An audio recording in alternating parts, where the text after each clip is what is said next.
कृष्ण भगवान जिस प्रकार से गोवर्धन पर्वत को उठाए थे उसी स्मृति में ये आयोजन होता है और गौ माता की पूजा होती है। और ख़ासकर जो राउत समाज के लोग हैं वो बाजे गाजे के साथ सभी गौपालकों के घर में जाते हैं, किसानों के घर में जाते हैं और पूजा भी करते हैं, सोहे भी बांधते हैं।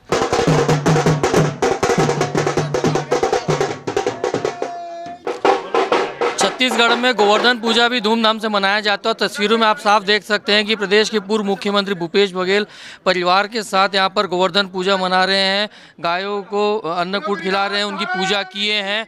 और आपको बता दूं कि छत्तीसगढ़ में ये पर्व जो है बड़े धूमधाम से मनाया जाता है और पूरे रीति रिवाज विधि विधान के साथ जो पशु है उनकी पूजा की जाती है, गौ माता की पूजा की जाती है और उनको भोजन भी कराया जाता है, प्रसादी चढ़ाया जाता है।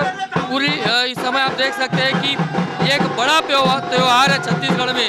छत्तीसगढ़ जो कृषि प्रधान राज्य है और यहाँ पर बड़ी संख्या में गौवंश रहते हैं और वो इस तरीके से पशुओं की पूजा करते हैं। और पूर्व मुख्यमंत्री भूपेश बघेल यहाँ पर मौजूद है और अपने हाथों से वो पशुओं को भोजन करा रहे हैं, उनकी पूजा उन्होंने उससे पहले की है। और ये हर साल इस तरीके का आयोजन यहाँ पर छत्तीसगढ़ में होते रहा है। ये गोवर्धन पूजा आप मन मनाए हो का संदेश ने लाइव गोवर्धन पूजा मनाए हो अपन का संदेश है कर? गोवर्धन पूजा मतलब आज के दिन गोबर का पर्वत बनाते हैं और कृष्ण भगवान जिस प्रकार से गोवर्धन पर्वत को उठाए थे उसी स्मृति में ये आयोजन होता है और गौ माता की पूजा होती है। सभी जो किसान हैं, गौपालक हैं, अपने अपने मवेशियों को जहाँ खिचड़ी खिलाते हैं उसके पूजा आरती करते हैं और साथ ही सोहाई भी बांधने का काम आज से शुरू होता है। तो गोवर्धन पूजा हमारे छत्तीसगढ़ में, पूरे देश के साथ साथ छत्तीसगढ़ में भी बहुत हर्षोल्लास के साथ मनाया जाता है।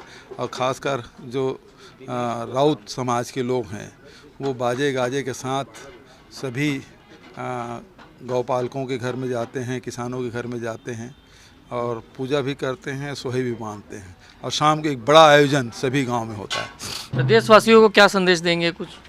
देखिए, अभी गोवर्धन पूजा हम सब के लिए बहुत महत्वपूर्ण है और जिस प्रकार से छत्तीसगढ़ में हम लोगों ने पिछले 5 साल में गौठान का निर्माण किया था और गौवंश की रक्षा भी और गोबर खरीदने की व्यवस्था, उससे गौपालकों के आर्थिक स्थिति में सुधार हुआ था और डेयरी में वृद्धि हुई थी। लेकिन अभी वर्तमान सरकार ने उसको बंद कर दिया है और बंद करने के कारण से फसल चराई भी हो रही है और गौ तस्करी भी बड़े तादाद में सभी सीमाओं में हो रही है। तो इसे रोकने का काम हम किसान भाइयों का है कि गौठान को, आपके गांव का गौठान है